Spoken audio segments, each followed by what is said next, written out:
Namaku Nadia. Aku adalah salah satu dari banyak ribuan orang yang tidak pernah merasa percaya diri. Tetapi hari ini aku berbeda.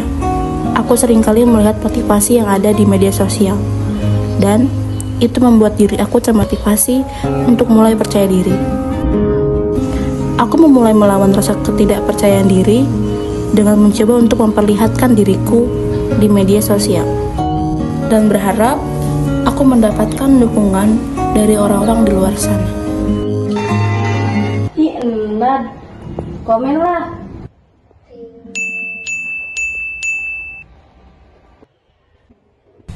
Ternyata aku salah. Dan apa yang aku takutkan selama ini yang membuat aku tidak percaya diri itu terjadi. Komentar-komentar negatif yang membuat aku kembali tidak merasa percaya diri. Dan setelah semua itu terjadi, aku stres, tidak berpikir panjang, dan melakukan kesalahan yang fatal.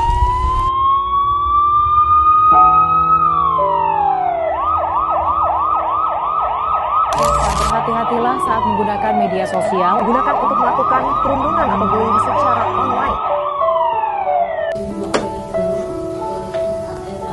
Setelah kejadian ini, aku baru sadar kalau apa yang aku lakukan itu sangat salah. Aku dan banyaknya dari kita mungkin belum sepenuhnya tahu apa itu cyberbullying dan dampaknya yang sangat besar. Lihat, apa yang aku lakukan pada Nadia bisa jadi penyebab prasangka buruk yang dia alami.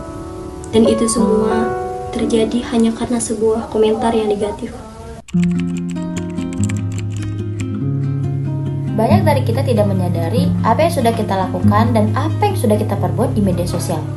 Melakukan perundungan, merendahkan orang lain, atau bahkan menyakiti orang lain seperti mengancam, komentar hate, atau mengirim pesan-pesan yang menyakiti seseorang. Dan banyak lagi macam-macamnya, dan itu disebut dengan cyberbullying.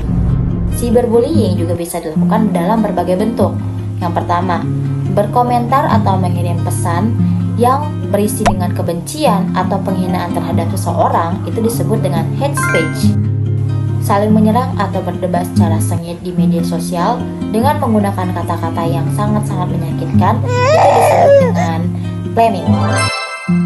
Menyamar menjadi orang lain untuk merusak reputasi orang atau menyebar kebohongan, itu disebut dengan impersonation.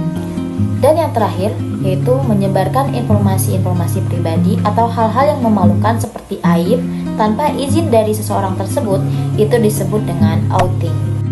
Cyberbullying tidak hanya berdampak pada perasaan seseorang, tetapi juga mengganggu kesehatan mental dan sosial korban. Dampaknya bisa sangat berbahaya dan bahkan fatal. Korban seringkali merasa terisolasi, cemas, dan depresi. Korban cyberbullying ini seringkali menangis, merasa malu, tertekan, dan bahkan kehilangan banyak teman. Mereka merasa tidak ada jalan keluar, dan pada akhirnya terpuruk dalam prasangka buruk mereka. Nah, kalian tahu nggak sih kalau ternyata ada nih beberapa faktor yang menjadi penyebab terjadinya cyberbullying, yaitu diantaranya ada anonymity.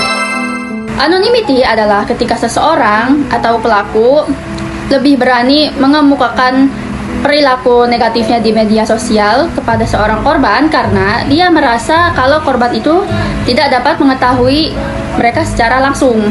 Tidak hanya itu, pengaruh media sosial yang menyebarkan informasi secara luas dan cepat dapat memperburuk tindakan bullying ini.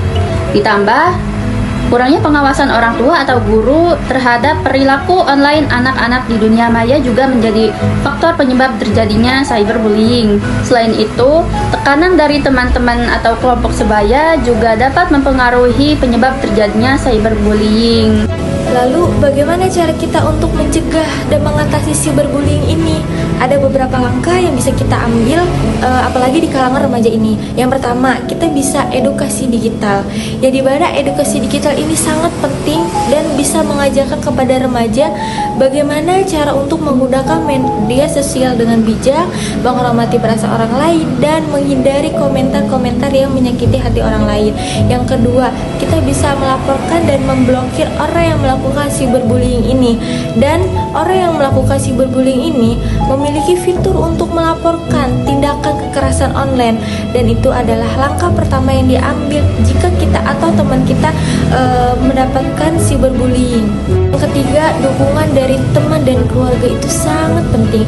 Jika kamu merasa terancam atau ada teman yang menjadi korban, jangan ragu untuk berbicara dan mencari solusinya, mencari dukungan dari orang yang dipercaya.